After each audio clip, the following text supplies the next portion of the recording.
Olympics വരുമ്പോൾ ഉള്ള വികസനം എന്ന് പറയുന്നത് നമ്മൾ ഇന്ന് കാണുന്നൊരു വികസനമല്ല. ഒന്ന്, വരുന്നവർക്ക് താമസിക്കാനുള്ള സൗകര്യം, കളിക്കാനുള്ള സൗകര്യങ്ങൾ, അവരുടെ സുരക്ഷിതത്വത്തിനുള്ള പരിപാടികൾ, യാത്രയ്ക്കുള്ള കാര്യങ്ങൾ, പിന്നെ ഇങ്ങനെയുള്ള ഒരു ഒളിമ്പിക്സ് പോലെയുള്ള ഒരു കാര്യം പ്ലാൻ ചെയ്യാനും സംഘാടനം നടത്താനുമൊക്കെയുള്ള കാര്യങ്ങൾ, അതെല്ലാം തിരുവനന്തപുരത്ത് BJP അധികാരത്തിൽ വന്നു കഴിഞ്ഞാൽ തീർച്ചയായിട്ടും നടക്കുന്ന കാര്യമാണ്. നമ്മുടെ LDFൻ്റെ കാര്യമാണെങ്കിൽ നമുക്കറിയാം, അവരൊരു മെസ്സി എന്ന് പറയുന്ന ഒരു കളിക്കാരനെ കൊണ്ടുവരുമെന്ന് പറഞ്ഞ് നടന്നിട്ട് ഈ എറണാകുളത്ത് ഒരു സ്റ്റേഡിയം പോലും അവർക്ക് മര്യാദയ്ക്ക് റെഡിയാക്കാൻ പറ്റിയില്ല. മെസ്സിയെ കൊണ്ടുവരാൻ പറ്റിയില്ല. അപ്പോൾ ഒരു കളിക്കാരനെ പോലും കൊണ്ടുവരാൻ പറ്റാത്ത LDF ആണ് ഇന്ന് കേരളം ഭരിക്കുന്നത്.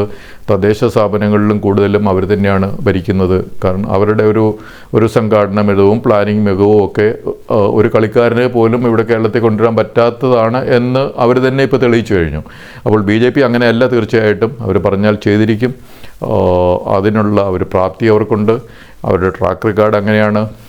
എന്ന് മാത്രമല്ല, BJP സ്വപ്നം കാണുന്നതിൽ